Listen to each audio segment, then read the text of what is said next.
Hi guys, welcome again to superior classes. I am G Badil. जैसा कि आप सब जानते हैं कि लाइट रिफ्लेक्शन एंड रिफ्रैक्शन का रिफ्लेक्शन पोर्शन जो है ये कंप्लीट हो चुका है। और आज हम स्टार्ट करेंगे हमारे क्लास 10th फिजिक्स के chapter light reflection and refraction का सेकेंड पोर्शन और बहुत ही important portion, refraction of light. क्या? Refraction of light. तो जो लोग ज्वाइन हो चुके हैं उनसे रिक्वेस्ट करता हूं कि जल्दी से सेशन को शेयर कर दें और हम स्टार्ट करते हैं। आज का टॉपिक हमारा रिफ्रैक्शन ऑफ लाइट। क्या है सर? Refraction of light. क्या होता है सर? क्या होता है रिफ्रैक्शन ऑफ लाइट? जब हमने इस चैप्टर को स्टार्ट किया था उस टाइम पर हमने एक बहुत ही बेसिक सा ओवरव्यू लिया था, जिसके अंदर हमने कहा था कि जब भी लाइट रेज किसी सरफेस पे आकर के स्ट्राइक करती हैं उस टाइम पर हम कुछ फिनोमेनास को देखते हैं, जिनमें से एक है bouncing back of the light और हम उसे रिफ्लेक्शन कहते हैं। उसके बारे में काफ़ी डिटेल में हम लोगों ने अब तक पढ़ाई कर ली। एक था एब्जॉर्प्शन, जिसे हमें नहीं पढ़ना है, और अब हम आ रहे हैं रिफ्रैक्शन ऑफ लाइट पे। तो क्या है रिफ्रैक्शन ऑफ लाइट? पहले मैं एक बेसिक सी डेफिनेशन आपको बता देता हूँ कि क्या होती है।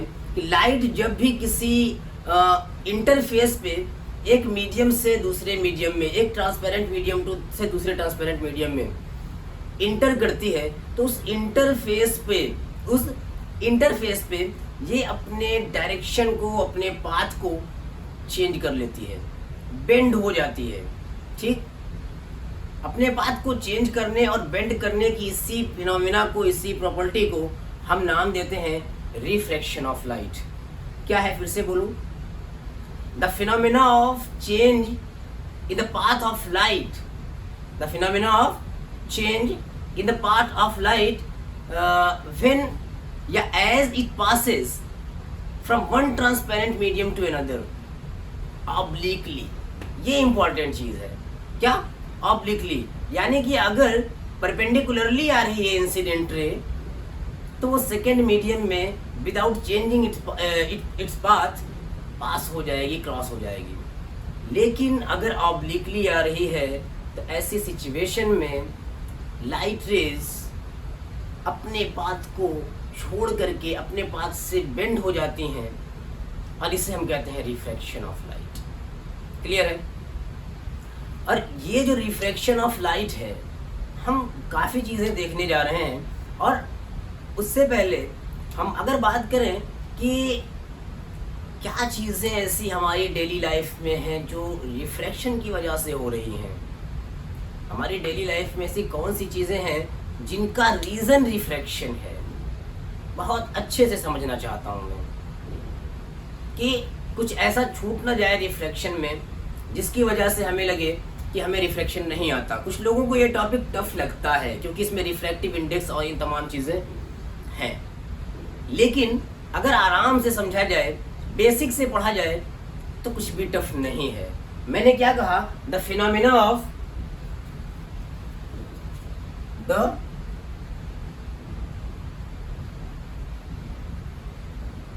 Of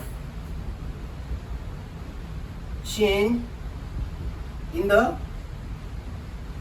path of light as it passes through one transparent medium to another one। आज हम कुछ एक्सपेरिमेंट भी करके देख सकते हैं। Transparent medium to another obliquely। ठीक, the phenomena of change in the path of light as it passes through one transparent medium to another obliquely। Sir obliquely का मतलब क्या है? पहले डायग्राम बनाए। क्या डायग्राम बनाए? तो जैसे सपोज कीजिए ये जो मीडियम है, हाँ, यहाँ पर मैं एक ग्लास स्लैब ड्रा करता हूँ।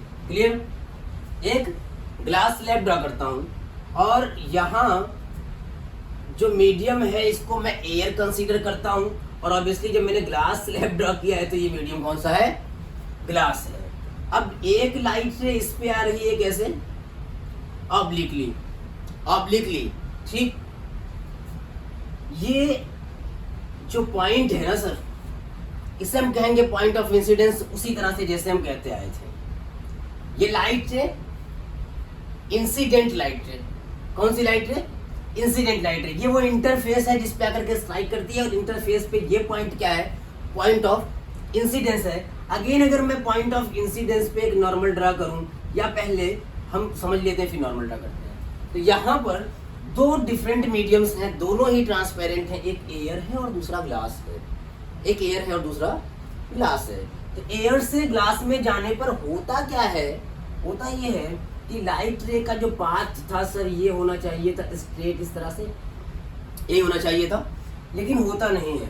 होता क्या है कि इस तरह से लाइट अपने पाथ से डेविएट हो जाती है, और इसी बेंडिंग की, इसी बेंडिंग ऑफ लाइट की, इसी पाथ को चेंज करने की फिनोमेना को हम कहते हैं रिफ्लेक्शन ऑफ लाइट। क्लियर है, रिफ्लेक्शन ऑफ लाइट। ठीक इसी तरह से यहाँ पर क्या हो सकता है, यहाँ पर हो सकता है कि ये लाइट रे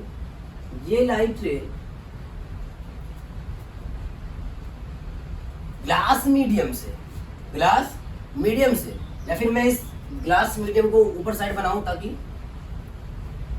फिलहाल के लिए आगे हम जैसे चाहे कर सकते हैं।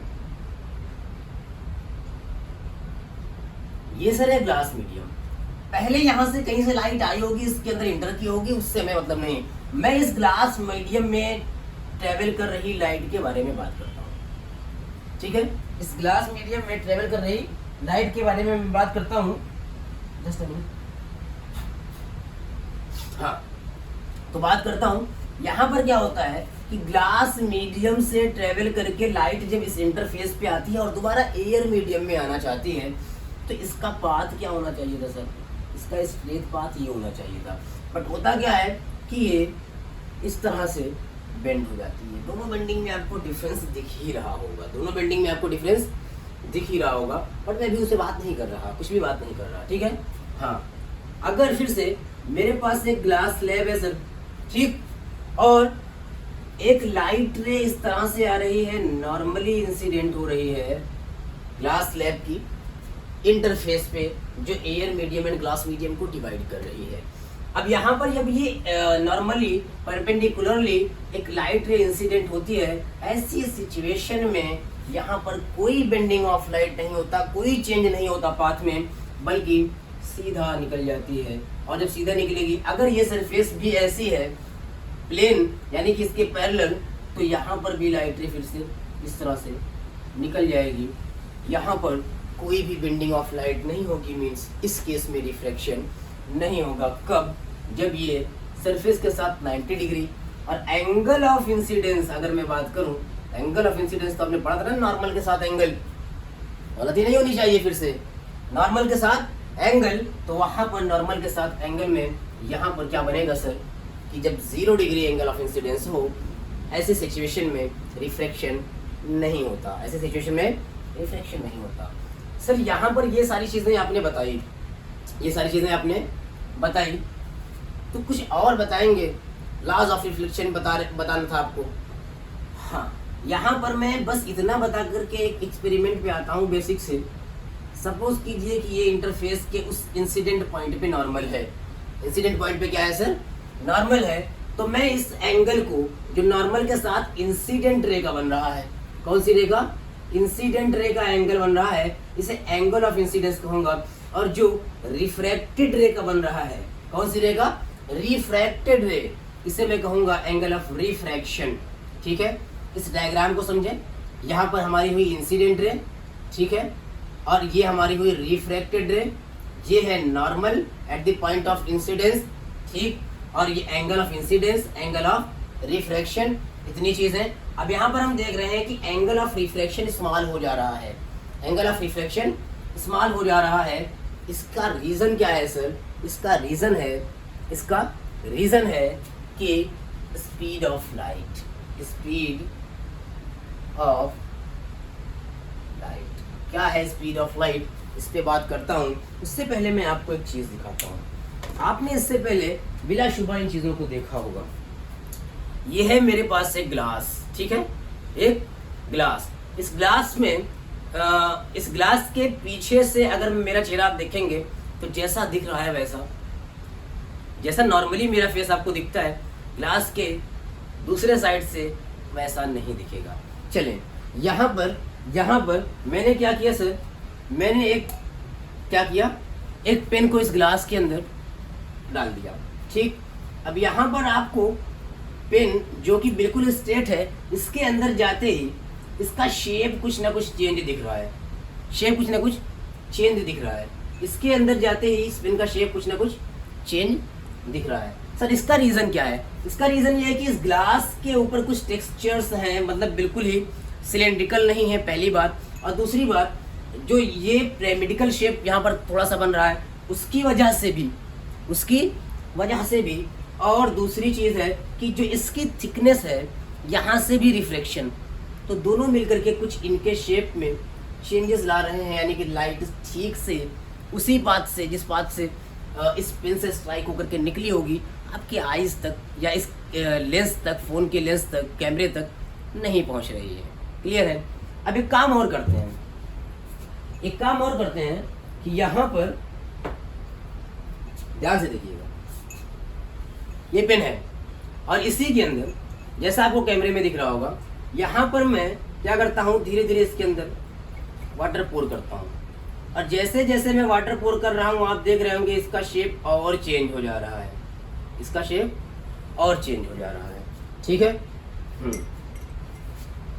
अब क्या यहाँ पर आपको दोनों साइड से दिखाता हूँ जिससे कि क्लियर दिखे। यहाँ पर आपको ब्रेक दिख रहा है, ठीक।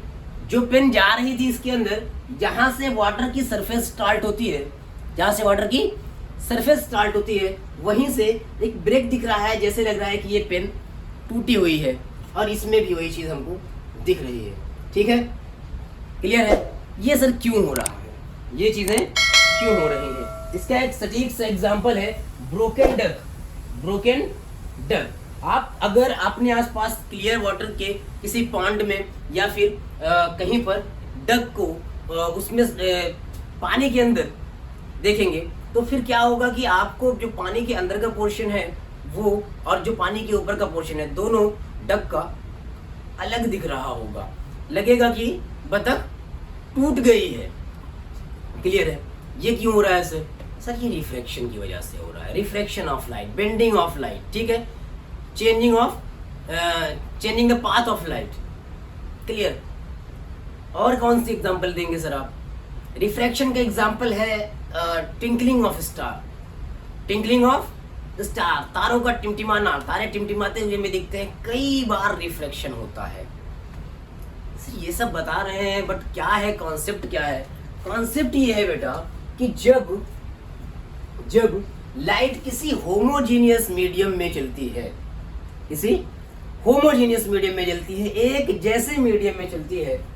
एक जैसे मीडियम में चलती है, ये सब हम फिर से बताएंगे।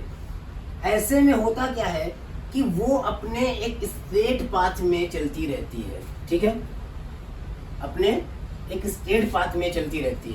और जैसे ही मीडियम चेंज होता है, इसी दूसरे मीडियम में एंटर करती है, लाइट की स्पीड चेंज होती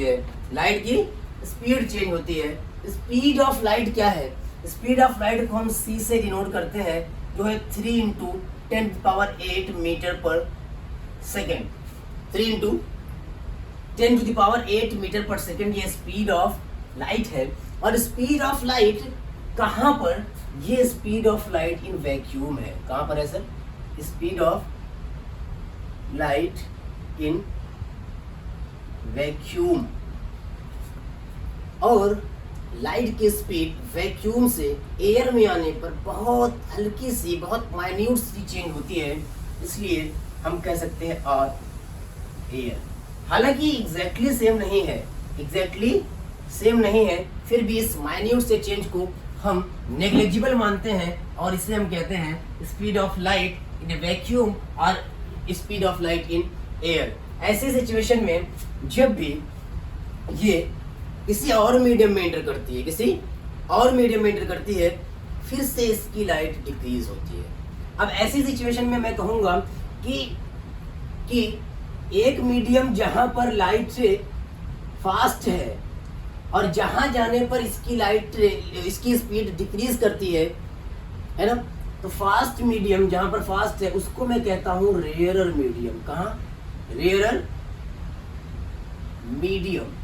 और जहाँ पर स्पीड ऑफ लाइट स्लो हो जाती है उसको मैं कहता हूँ क्या? Denser medium. रेयरर मीडियम और डेंसर मीडियम। तो अगर मैं हमारे आसपास के कुछ सिंपल से हमारे आसपास हरदम अवेलेबल मीडियम्स की बात करूं तो एक एयर, एक वाटर, एक ग्लास। एक एयर, वाटर, एक ग्लास। सबसे कम जो स्पीड होती है वो होती है ग्लास के अंदर, उससे कुछ ज़्यादा वाटर में, और सबसे ज़्यादा एयर में, बल्कि सबसे ना कहूँ उससे ज़्यादा एयर में, और सबसे ज़्यादा वैक्यूम में। ठीक है, सबसे ज़्यादा कहाँ पर? वैक्यूम में। और वैक्यूम में होती है 3 × 10⁸ मीटर पर सेकेंड। ठीक, होता ये है कि जब रेयरर टू डेंसर लाइट जाती है, रेयरर टू डेंसर लाइट जाती है तो लाइट की स्पीड डिक्रीज करती जाती है। ठीक, लाइट की स्पीड डिक्रीज करती जाती है। अब एक चीज़ आपको याद दिलाता हूँ, आप में से जिन लोगों ने बाइक राइड किया होगा, साइकिल चलाया होगा, ऐसा होता है कि कभी आप रोड साइड पर इस तरह से चल रहे हैं, हाँ, इस तरह से चल रहे हैं, ये आपकी बाइक है, ये आपकी बाइक है जो ये पाथ फॉलो कर रही है। अब यहाँ पर कहीं से कोई कंस्ट्रक्शन मटेरियल रखा हुआ है, ये आपकी बाइक है, ठीक है, इस तरह से कंस्ट्रक्शन का मटेरियल रखा हुआ है, और यहाँ पर अगर आपने इसके अंदर ऑब्लिकली इंटर किया तो यहाँ पर क्या होगा? जैसे ही आप इंटर करेंगे, आपका जो आगे का पहिया है, आपका बाइक का आगे का पहिया है, उसके स्पीड को ये रोकने की कोशिश करेगा, कम करने की कोशिश करेगा, जबकि जो बैक व्हील है वो अपनी स्पीड को बनाए रख रहा है। ऐसे सिचुएशन में इसकी स्पीड कम होगी, नो डाउट, इसकी स्पीड कम होगी, नो डाउट, लेकिन आपका जो बाइक का पिछला पहिया है वो स्लिप करता है और आप अपना पाथ चेंज कर देते हैं, कुछ इसी तरह का होता है। वहाँ पर व्हील्स तो नहीं होते, बट चेंज इन स्पीड जो होती है ऑब्लिकली। और अच्छा, यहीं पर सेम चीज़ यहाँ पर हो, मान लीजिए ये मड है और यहाँ पर आप नॉर्मली इंटर कर जाए ऐसा, ठीक है, तो होगा तो यहाँ पर और ज़्यादा इसके अंदर पाथ चेंज करने के चांसेस बहुत कम होंगे अगर आपने ब्रेक वगैरह कुछ अप्लाई नहीं किया है, और यहाँ पर फ्रंट व्हील पे ब्रेक अप्लाई ऑटोमेटिकली हो जा रहा है। यहाँ पर कम चांसेस हैं कि आपका टायर स्लिप करे अगर आप कुछ एंगल पे नहीं हैं, और अगर एंगल पे है तो ऑब्वियसली आपका पाथ चेंज हो जाएगा। क्लियर है? तो ये एक बेसिक सी चीज़ बता दी मैंने, जिसकी वजह से पाथ में चेंज आता है। ठीक है, पाथ में चेंज आता है। अब मैं अगर बात करूं कि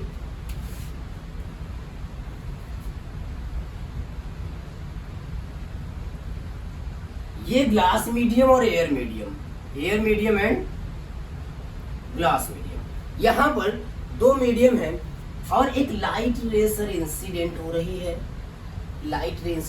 तो हम इसे कहेंगे इंसिडेंट रे। यहाँ पर मैं नॉर्मल भी ड्रा कर लेता हूँ, यहाँ पर हम नॉर्मल ड्रा कर लेते हैं, और लाइट अब अपने पास से बेंड होगी। ये स्ट्रेट लाइन में जाने के बजाय अपने पास से बेंड होगी। ये क्या हो जाएगी? Angle of incidence and angle of reflection.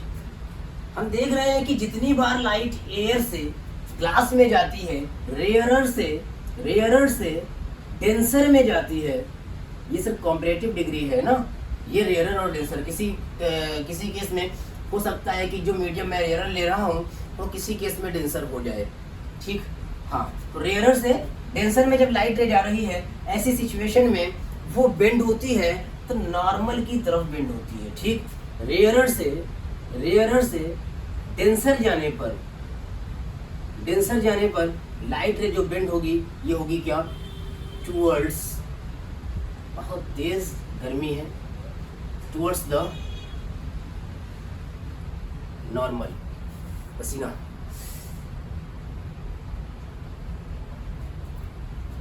Towards the normal. ठीक इसका उल्टा, ये जब लाइट रे आगे आई, ठीक आगे आई, और अब यहाँ पर फिर से एक इंटरफेस आया, एक सरफेस आया, और इस इंटरफेस के इस सरफेस पे इसको स्ट्राइक करके अब फिर से पाथ चेंज होगा। क्यों? क्योंकि फिर से स्पीड ऑफ लाइट में चेंज आ रहा है, और ये फिर से स्पीड ऑफ लाइट में चेंज आ रहा है, लेकिन इस बार ये डेंसर टू रेयरर जा रही है, इसलिए away from the normal, away from the normal. इसके बारे में हम एक बार और पढ़ेंगे डिटेल में, जहाँ पर हमें ये बताया जाएगा कि ये जो इंसिडेंट रे है और जो ये इमरजेंट रे है, कौन सी? इमरजेंट रे, और इसे हम बोलेंगे एंगल ऑफ इमरजेंस।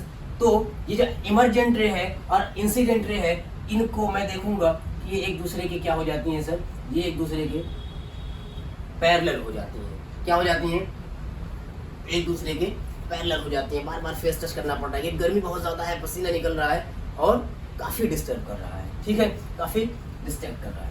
ये हुआ हमारा रिफ्रैक्शन ऑफ लाइट।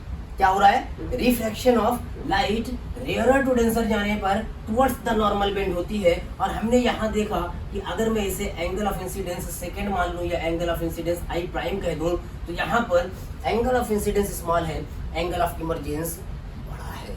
ठीक है, ऐसे सिचुएशन में मैं कहूँगा जब light rays denser to rarer जाती हैं, डेंसर टू रेयरर जाती हैं, तो away from the normal bend होती हैं, away from the normal bend होती है। Clear? Away from the normal bend होती है। अब अगर मैं बात करूं लॉज ऑफ रिफ्रैक्शन की, ठीक है, लॉज ऑफ रिफ्रैक्शन की, तो यहाँ पर भी दो लॉज हैं। रिफ्रैक्शन जब भी होगा उन दोनों लॉज को फॉलो करेगा, और बगैर उनको फॉलो किए ये चीज़ें नहीं होंगी। ये मैं एक बेसिक सा ओवरव्यू दे रहा हूँ। इसके बाद रिफ्रैक्शन कल के लेक्चर में भी चलने वाला है, और रिफ्रैक्शन वहाँ के लेक्चर में चलेगा तो हम वहाँ पर रिफ्रैक्टिव इंडेक्स वगैरह चीज़ें भी देखेंगे। तो अगर मैं बात करूँ, यहीं पर लिखता हूँ कि लॉज ऑफ रिफ्रैक्शन, तो रिफ्रैक्शन के क्या लॉज होंगे सर? रिफ्रैक्शन के लॉज में से पहला लॉ अगर देखा जाए तो वो सेम है जो रिफ्लेक्शन का था। वो क्या? इंसिडेंट रे वहां पर रिफ्लेक्टेड रे थी, लेकिन यहाँ पर रिफ्रैक्टेड रे है। ठीक, इंसिडेंट रे, रिफ्रैक्टेड रे and normal on the interface at the point of incidence, या सिर्फ at the point of incidence भी बोल सकते हैं। इंसिडेंट रे, रिफ्रैक्टेड रे and normal at the point of incidence, तीनों एक ही प्लेन में होंगे, अलाइन द सेम प्लेन में होंगे। जैसा प्लेन पहले हमने देखा था कि कैसे प्लेन में होते हैं, ठीक उसी तरह से सेम प्लेन में होंगे। क्लियर है? दूसरा क्या है? सेकंड क्या है?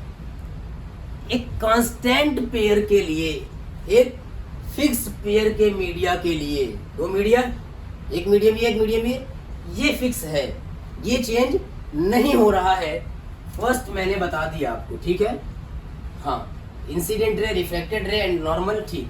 सेकंड बोल रहा हूं कि किसी फिक्स पेयर के मीडिया के लिए angle of incidence and angle of refraction का रेशियो, क्या?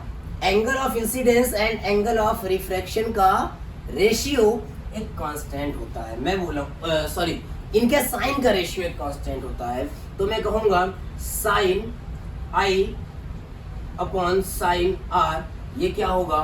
कांस्टेंट होगा। क्या होगा? कांस्टेंट होगा। इसी को हम कहते हैं स्नेल्स लॉ। इसको आगे बढ़ा रहे हैं, फिर वो हो जाता है स्नेल का लॉ। अगर मैं इसको चाहूँ तो मैं लिखूँ sine i upon sine r equals n, और अगर मैं चाहूँ तो इसे लिखूँ 1n2। ये 1n2 क्या है? ये वही कांस्टेंट है, ये वही कांस्टेंट है, और ये किसी फिक्स पेयर, मीडिया के किसी फिक्स पेयर के लिए है। ठीक है, जब ये फर्स्ट मीडिया भी सेम हो और सेकंड मीडिया भी सेम हो, फिर ये चीज़ फॉलो होगी। तो मीडिया हम चेंज कर देंगे, फिर ये चीज़ कांस्टेंट नहीं रहेगी, यानी कि ये जो n की वैल्यू है ये चेंज हो जाएगी, ये चेंज हो जाएगी। और ये जो कांस्टेंट है ना सर, इसे हम नाम देते हैं रिफ्रैक्टिव इंडेक्स। क्या नाम देते हैं? Refractive index. और इस रिफ्रैक्टिव इंडेक्स के बारे में हमें डिटेल में यहाँ पर ही पढ़ना है, ठीक है। लेकिन इसके बारे में मैं कल की क्लास में बताऊंगा, इसके बारे में मैं कल की क्लास में बताऊंगा। इसको मैं एक बार समराइज कर रहा हूँ, ठीक है। एक बार समराइज कर रहा हूँ, अच्छे से ध्यान से सुनिएगा, और रिफ्रैक्टिव इंडेक्स को हम कल की क्लास में कंटिन्यू करेंगे। क्लियर है? तो सबसे पहली हमारी जो बात है वो क्या है कि the phenomena of change into the path of light as it passes from one transparent medium to another. ठीक, इंटरफेस के ऊपर जब भी लाइट एक मीडियम से दूसरे मीडियम में, ट्रांसपेरेंट मीडियम से एक दूसरे ट्रांसपेरेंट मीडियम में एंटर करेगी, अपने पाथ को चेंज करेगी, और इसी चेंजिंग पाथ के फिनोमेना को रिफ्रैक्शन ऑफ लाइट कहेंगे। क्लियर? रिफ्रैक्शन ऑफ लाइट कहेंगे। रिफ्रैक्शन ऑफ लाइट होता क्यों है? पाथ में चेंज होता क्यों है? ये स्पीड ऑफ लाइट के चेंज होने पर होता है। क्लियर? स्पीड ऑफ लाइट की अगर बात करें तो वैक्यूम में सबसे ज्यादा होती है 3 × 10⁸ मीटर पर सेकेंड। लगभग उतनी ही एयर में होती है, इसलिए हम एयर और वैक्यूम को एक जैसा कंसीडर करते हैं फिलहाल के लिए, आपके लेवल के लिए। आगे जाएंगे तो थोड़ा बहुत चेंजेस करेंगे और हम वहां पर रिफ्लेक्शन भी की बात कर सकते हैं आगे। लेकिन अभी आपको दोनों मीडियम्स की स्पीड को 3 × 10⁸ मीटर पर सेकेंड ही कंसीडर करना है, ठीक है। किसी second medium, third medium, fourth medium में एंटर करने पर लाइट अपने पाथ को चेंज करती है। क्यों? क्योंकि उसकी स्पीड चेंज हो जाती है। क्लियर? उसकी स्पीड चेंज हो जाती है, और उसकी स्पीड रेयरर टू डेंसर जाने पर, ये रेयरर डेंसर जो है ये मास डेंसिटी की बात नहीं कर रहा, ये ऑप्टिकल डेंसिटी की बात कर रहे हैं। और ऑप्टिकली रेयरर और ऑप्टिकली डेंसर, ठीक है।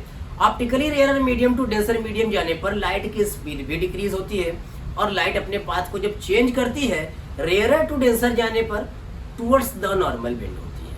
कंक्लूजन देखिएगा, टुवर्ड्स द नॉर्मल बेंड होती है, और डेंसर टू रेयरर जाने पर away from the normal bend होती है। सेम पेयर के लिए ये बेंडिंग का ratio second law, first law क्या था? फर्स्ट लॉ तो incident ray, reflected ray, normal life in the same plane. Second क्या है कि angle of incidence and angle of refraction के साइन का रेशियो, ठीक, ratio of sine i upon and sine r, ये कांस्टेंट होगा fix pair के लिए। क्लियर? फिक्स पेयर के लिए कांस्टेंट होगा। इसलिए फिक्स पेयर के लिए जब कांस्टेंट होता है तो इस बार साइन आई ये और साइन आर जो है वो ई है, एंगल ऑफ इमर्जेंस। ऐसी सिचुएशन में फिर उतना ही बेंडिंग होती है जितना यहाँ पर हुई थी, ऑब्वियस सी बात है। और फिर इमरजेंस रे और इंसिडेंट रे एक दूसरे के पैरेलल होती हैं, ठीक है, एक दूसरे के पैरेलल होती हैं। क्लियर हो रही है इतनी बात? तो फर्स्ट लॉ हमारा हो गया और सेकंड लॉ हो गया। सेकंड लॉ में हमने कहा sine i upon sine r constant होगा। इस कांस्टेंट को हम n कहते हैं, इस n को 1n2 भी कहते हैं। कई बार इस कांस्टेंट को म्यू लिखा जाता है। आपको जो पसंद आए आप लिख सकते हैं, मैं n लिखता हूँ, ठीक है। आपको जो पसंद आए लिख सकते हैं। अब जो n है, n की जो वैल्यू है 1n2 भी लिख सकता हूँ मैं, ठीक है।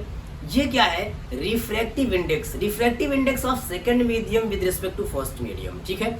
इस रिफ्रैक्टिव इंडेक्स की डिटेल क्लास हमारी नेक्स्ट क्लास होगी, इसकी डिटेल्ड क्लास हमारी नेक्स्ट क्लास होगी। आज के लिए बस इतना ही, मिलेंगे कल की क्लास में।